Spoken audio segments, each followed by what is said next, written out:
नमस्कार, only facts TV में आपका रोज की तरह स्वागत है। ओनली फैक्ट्स टीवी आपको रोजाना देता है दिन भर की सारी खबरों के फैक्ट्स, तथ्यों की जानकारी मात्र कुछ मिनटों में, और इतिहास के पुरानी जानकारियां भी मात्र कुछ मिनटों में।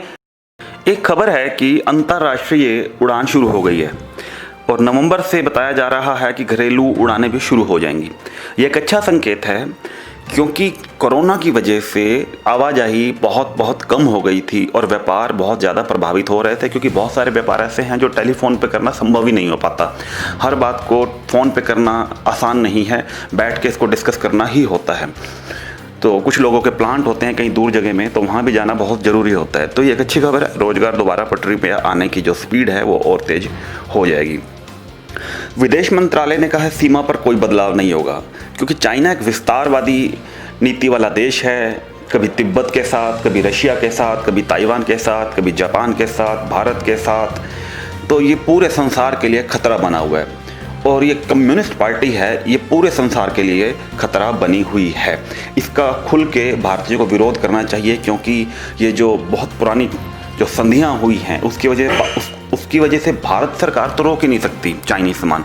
तो ये जागरूकता जो सरकार फैला रही है, और आप लोग भी जागरूक हो जाइए ताकि चीन की कमर को तोड़ा जा सके, क्योंकि भारत के लिए खतरा पाकिस्तान से ज़्यादा चाइना है।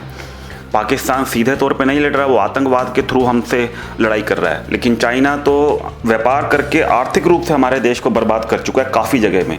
जो सामान, मैं खुद अपना आपको उदाहरण देता हूँ, जो सामान भारत में हमारी फैक्ट्री में 100 रुपये का तैयार होता था, वही चाइना से तैयार 60 रुपये में आ जाएगा। तो हम कैसे मुकाबला कर पाएंगे उसका?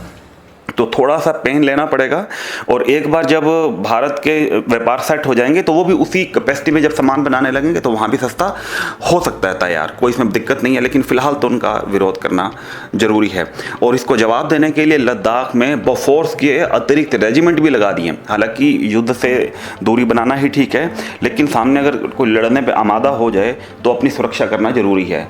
तो ये एक बहुत अच्छा कदम है।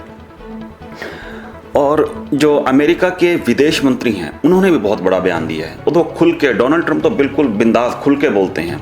उन्होंने तो भारत के साथ जो है क्लियर बोल दिया कि हम अपने मित्र देशों का साथ देंगे, और चीन का जो रवैया है, जो अड़ियल रवैया है, इसको हम ठीक करेंगे। कार्रवाई जो भी करनी है उसके लिए पीछे नहीं हटेंगे। तो भारत के लिए एक अच्छी बात है, क्योंकि अमेरिका जैसा सुपर पावर भारत के समर्थन में है।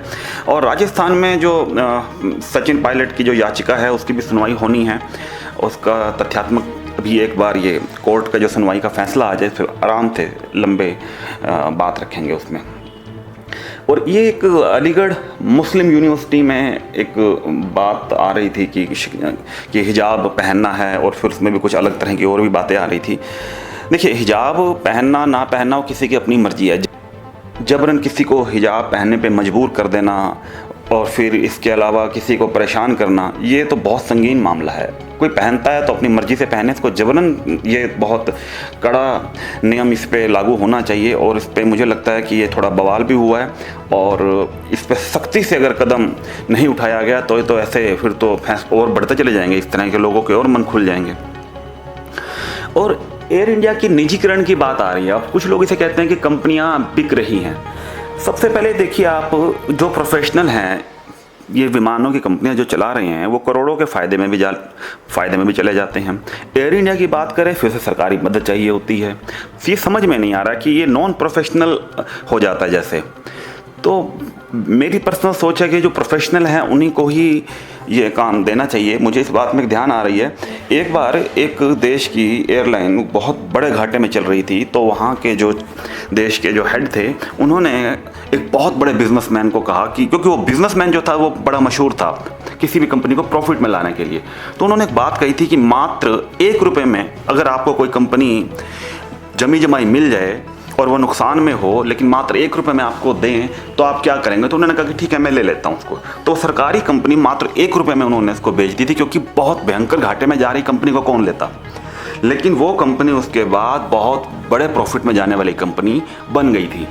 तो कुछ चीज़ें जो प्राइवेट सिस्टम से है ना, वो प्रोफेशनल तरीके से चले, वो ज़्यादा बेहतर होता है, क्योंकि दुरुपयोग के चांसेस काफ़ी कम हो जाते हैं। जवाबदेही वहाँ बहुत ज़्यादा है।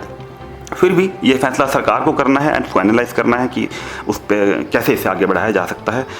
और राखी का त्यौहार आने वाला है और ये दोबारा से रिक्वेस्ट करूंगा कि जो राखियां हैं मेड इन इंडिया ही हों, ताकि जो अभी हमारे देश की बहनें या जो बेरोजगार हो गए थे लोग वो राखियां बना रहे हैं, उनकी राखियां खूब बिक जाएं। कोई फ़र्क नहीं पड़ता अगर वो 1 रुपये की राखी, मैं उदाहरण दे रहा हूँ, अगर 10-20% महंगी भी मिलती है तो अपने देश के लोगों को आप मोटिवेट करें, ये देश का पैसा बाहर ना जाए। ये मेरा पर्सनल आपसे निवेदन है। नेपाल के प्रधानमंत्री ने एक अजीब सा बयान दिया था कि भगवान राम जी अयोध्या से हैं, फिर उसके बाद अपनी गलती करने के बाद वो मान ही नहीं रहे अपनी गलती को और आगे ही बढ़ा रहे हैं। तो एक बचकाना सी हरकत है। और चाइना ने जो उनको मदद की थी विमानों में, उसमें भी गड़बड़ी, वो भी अरबों रुपए का नुकसान नेपाल को हो रहा है। नेपाल की बहुत सारी ज़मीन पे चाइना जो है अब अपना एक क्षेत्र बना चुका है, वो भी एक नेपाल के लिए सिरदर्द होना चाहिए। लेकिन फिर भी नेपाल का जो प्रधानमंत्री हैं वो देशभक्ति उनके अंदर समझ नहीं है, नज़र नहीं आ रही। वो हर बात में चाइना के साथ जा रहे हैं। और भारत और नेपाल के जो संबंध हैं बहुत ज़बरदस्त हैं। इतिहास आप उठा के देख लीजिए और आज के जो वक्त में भारत नेपाल की बहुत सारी ज़रूरत पूरी करता है। चाहे वो अब तो सप्लाई के लिए वहाँ पे पाइपलाइन भी बिछानी शुरू हो गई और काफ़ी काम शुरू हो भी चुका है। लेकिन फिर भी नेपाल ऐसा लग रहा है कि वो अपने आप को बर्बाद करने पे, नेपाल के प्रधानमंत्री जो तत्कालिक प्रधानमंत्री, ऐसा लगता है कि वो नेपाल को तबाह करने में आमादा हुए पड़े हैं। और एक ऐप हमारे देश में चलन जो है खुद बनाने का हो गया है, तो बहुत अच्छी बात है। बहुत सारे युवा आगे आ रहे हैं, खुद ही ऐप बना रहे हैं और खुद ही उसमें फीचर बड़े बड़े ऐड कर रहे हैं। तो मेरा निवेदन है कि अगर कोई एप्लीकेशन बाहर के देश की है और वैसी एप्लीकेशन अगर आपके इंडिया का कोई आता है तो उसको आप सपोर्ट करें, और इससे हमारे देश की एप्लीकेशन का जो एक लेवल है वो स्तर और ज़्यादा बढ़ता चला जाएगा। क्योंकि इंस्टॉल ज़्यादा होंगे तो उनकी इनकम ज़्यादा बढ़ेगी, तो फिर इनकम ज़्यादा होगी, वो इन्वेस्टमेंट अच्छी करेंगे तो उसका लेवल भी और बढ़ता चला जाएगा। और ब्राज़ील में कोरोना बड़ा भयंकर जो है रूप ले चुका है और 2 लाख के पार ये कहते हैं कि आने वाले वक्त में तो प्रतिदिन में भी आ सकते हैं केस। लेकिन एक अच्छी बात यह है कि काफ़ी लोग ठीक हो रहे हैं और कुछ लोग ठीक नहीं हो रहे, तो उसका माना जाता है कि पैनिक में भी आ जाते हैं। और चाइना की एक आ रही थी कि जो 5G वो लॉन्च कर रहे थे और फिर अमेरिका ने तो उसमें अड़ंगा ही लगा दिया था। यूरोप के देशों को भी कहा था कि वो भी सपोर्ट ना करें, भारत को भी कहा। तो फिर इसका अल्टरनेट क्या होगा? क्योंकि आने वाले वक्त में स्मार्ट टेक्नोलॉजी, मतलब आज जो 4G जितना तेज़ है 5G उसके मुकाबले और ज़्यादा स्पीड और बहुत ज़्यादा क्रांतिकारी कदम है। तो उसको टक्कर देने के लिए मुकेश अंबानी जो है वो 5G लॉन्च, उनकी कंपनी जो है वो 5G लॉन्च कर सकती है और उम्मीद बताई जा रही है कि कर ही देंगे वो। तो ये बहुत अच्छी बात है। जो अब स्वदेशीकरण पे जो जोर हो रहा है ना, इससे हमारे देश की सुरक्षा भी बढ़ रही है। क्योंकि अगर चाइना 5G के क्षेत्र में भारत में आ जाता तो सब मोबाइलों में 5G आएगा, बहुत मोबाइलों में आएगा, उनका डाटा सारा चाइना ले लेगा, हमारे मोबाइल में कौन सी, क्योंकि ये जो एक्सेस तो पूरा ले लेते हैं हमारे गैलरी को एक्सेस करने का, फ़ोटो वीडियोज़, हमारी टेलीफोन की कॉल्स का, तो एक्सेस दूसरे देशों के पास रहना ठीक नहीं है। और अभी सोशल मीडिया में भारत ने तो जो 59 ऐप बैन कर दी थी, अमेरिका कह रहा है कि हम भी करेंगे, मतलब अमेरिका भी कह रहा है हम सोच रहे हैं, भारत ने वो काम ही कर दिया। तो ये बहुत अच्छा डिसीजन था। अब भारत के बाद ऑस्ट्रेलिया, अमेरिका, ब्रिटेन में भी ये मांग उठ रही है और बाकायदा ब्रिटेन में तो एक वहाँ के एक बहुत बड़े पत्रकार ने भी बैठ के एक राजनेता के साथ बैठ के कहा कि हमारा सारा डाटा चोरी हो रहा है, उसके बावजूद भी हम ऐप बैन नहीं कर रहे, तो ये तो हमारे लिए दुर्भाग्यपूर्ण है। तो इसलिए आप समझिए कि जब अब चाइनीज़ कंपनी पर गाज गिरनी लगभग तय है दूसरे देशों में भी।